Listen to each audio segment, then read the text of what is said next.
মিরাজ ভাই অত্যন্ত সুন্দর চা তৈরি করে, সদাহাস্য একজন ব্যক্তিত্ব। তো আমরা প্রতিদিন যখন চা খেতে আসি তখন তার কাছে অনেক কিছু আবদার থাকে, দুধের স্বর, একটু চিনি বেশি কিংবা একটু দুধ কম, এই ধরনের বিভিন্ন আবদার আমাদের থাকে।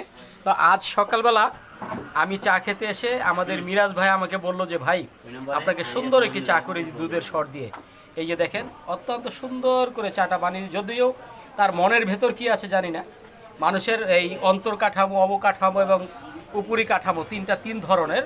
তো মিরাজ ভাইয়ের ভিতরে কি আছে জানি না, তবে এই মুহূর্তে চাটা খুব সুন্দর করে বানিয়ে দিয়েছে। এই যে দেখেন, খুব সুন্দর করে হাসে, পান খায়।